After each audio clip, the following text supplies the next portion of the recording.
আসসালামু আলাইকুম রহমতুল্লাহি ওবরাকাতুহু। আলহামদুলিল্লাহি রব্বিল আলামিন। সম্মানিত সুপ্রিয় দর্শক মণ্ডলী, আশা করি যে যেখান থেকে ভিডিওটা দেখতেছেন সকলেই ভালো আছেন, সুস্থ আছেন, সুন্দর আছেন।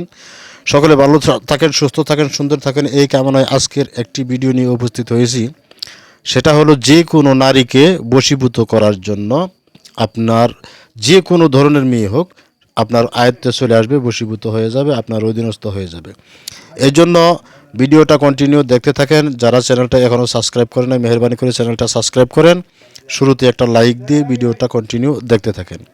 আর ইতিমধ্যে যারা চ্যানেলটা সাবস্ক্রাইব করেছেন অসংখ্য অসংখ্য ধন্যবাদ জানিয়ে আজকের ভিডিও শুরু করতে যাচ্ছি। তো যাই হোক, ইতিমধ্যে আমি যে সমস্ত ভিডিও আপনাদের খেদমতে দিয়েছি সেগুলো বেশিরভাগ ভিডিওই হলো স্বামী স্ত্রীর ক্ষেত্রে ব্যবহার হয়ে থাকে।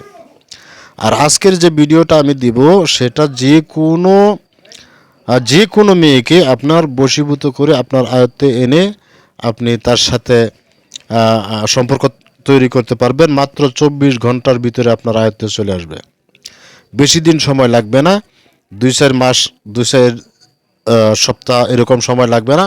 মাত্র 24 ঘন্টার মধ্যে যে কোনো মেয়ে আপনার কাছে চলে আসবে। এজন্য অতি ফাস্টে আপনাদের একটি মন্ত্র মুখস্থ করে নিতে হবে। আপনার স্ক্রিনে যে মন্ত্রটা দেখতে পাচ্ছেন, এই মন্ত্রটা অতি ফাস্টে আপনাদের মুখস্থ করে নিতে হবে। এই মন্ত্রটা 1100 বার পাঠ করতে হবে। 1100 বার মনে রাখবেন, এই ছোট্ট মন্ত্র 1100 বার পাঠ করবেন। 1100 বার পাঠ করার পরে তারপর আপনারা এই ছকটি লিখতে হবে।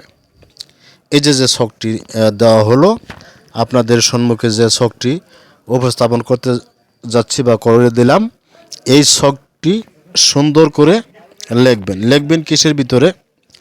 বুঝপত্র কাগজের ভিতরে লিখতে হবে। মেশকো জাফরান কালি গোলাপ জল দিয়ে গুলে এখানে বুঝপত্র কাগজের ভিতরে লিখতে হবে। লেখার পরে কস্তুরী জাতীয় আতর, কস্তুরী আতর, যে আতরটা কস্তুরী গ্রান আছে বা কস্তুরী সুগ্রান, এরকম একটা আতর আপনার এই কবজের ভিতরে দিতে হবে। কবজ অঙ্কন করতে হবে মোট 3টা। কথাগুলো খেয়াল করে শুনবেন। অতি ফাস্টে আপনার মন্ত্র 1100 বার জপ করে নিতে হবে। যে মন্ত্রটা আমি আপনাদের সম্মুখে উপস্থাপন করছি এটা 1100 বার অতি ফাস্টে জপ করে নেবেন। 1100 বার জপ করে নেওয়ার পরে ওই অবস্থাতে ওই বৈঠকেই আপনার দিনক্ষণ দেখে এরপরে এই ছকটা লিখবেন। লেখার নিয়ম হলো মেশকো জাফরান কালি গোলাপ জল দ্বারা লিখতে হবে। বুঝপত্রের ভিতরে লিখে সুন্দর করে লিখে তারপরে এটাতে কস্তুরী আতর দিতে হবে।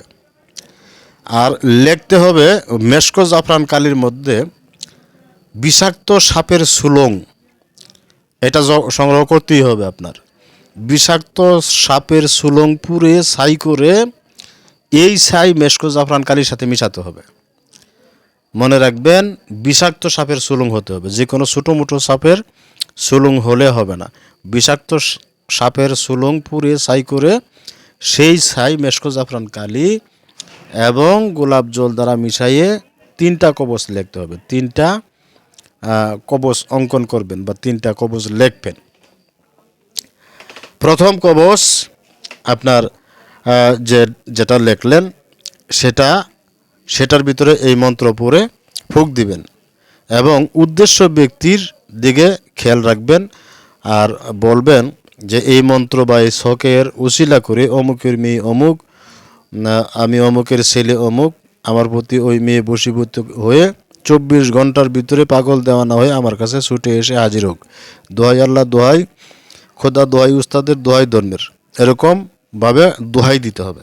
দেওয়ার পরে তারপরে এই 3টা কবচ অঙ্কন করে একটি আগুনে জ্বালাতে হবে। একটি কবচ সলতা বানিয়ে আগুনে জ্বালাবেন। একটি কবচ মেয়ের বাড়িতে দাফন করতে হবে।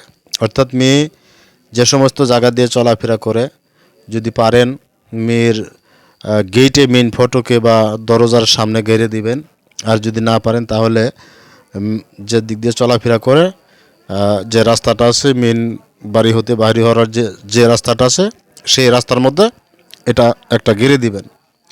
তাহলে প্রথমটা আগুনে পুড়িয়ে দিবেন, এরপরে দ্বিতীয়টা মেয়ের বাড়িতে দাফন করবেন, 3 নাম্বারটা আপনার নিজের সাথে রাখবেন। 3 নাম্বার কবজটা আপনার নিজের সাথে রাখবেন। তাহলে ওই কাঙ্ক্ষিত ব্যক্তি বা ওই কাঙ্ক্ষিত মেয়ে যেখানে থাকুক, যে অবস্থায় থাকুক, পাগল হয়ে, একেবারে দেওয়ানা হয়ে, পাগল হয়ে 24 ঘন্টার মধ্যে এসে আপনার কাছে উপস্থিত হতে বাধ্য হবে। যে কোনোভাবেই হোক আপনার কাছে ছুটে আসবেই, তাকে শিকল দিয়ে বেঁধেও রাখতে পারবে না। অত্যন্ত পাওয়ারফুল কাজটি যদি করতে পারেন, কিন্তু কাজটি অবশ্যই আমার অনুমতি নিয়ে করতে হবে এবং সাপের সুলং, বিষাক্ত সাপের সুলং আপনার এটা সংগ্রহ করে এই সুলং পুরে ছাই করে তারপরে কাজ করতে হবে, নচেত কিন্তু কাজ হবে না। পরবর্তী সময়ে বলবেন যে হুজুর কী কাজ দিলেন, এত গ্যারান্টিযুক্ত একটি কাজ, এত পাওয়ারফুল একটি কাজ দিলেন, এত গ্যারান্টিযুক্ত কাজ, সেই কাজটা হলো না, এই কথা বললে কিন্তু হবে না। তো আশা করছি বুঝাইতে পেরেছি। যদি কোনো বিষয়ে বুঝতে অসুবিধা হয় কমেন্টে জানাবেন, কে কোথা থেকে ভিডিও দেখছেন সেটাও কমেন্টে জানাবেন। আর চ্যানেলটা সাবস্ক্রাইব করে আবারও বলছি পাশে থাকবেন। কোনো বিষয়ে ভিডিও পেতে চাইলে সেই বিষয়ে কমেন্টে লিখবেন, আমি ওই বিষয়ে ভিডিও দেওয়ার জন্য চেষ্টা করব ইনশাআল্লাহ। তো আজকের ভিডিও এই পর্যন্ত ছিল। ভালো থাকেন সকলেই, সুস্থ থাকেন, সুন্দর থাকেন, এই কামনায় আজকের মতো এখানে বিদায় নিচ্ছি। আল্লাহ হাফেজ।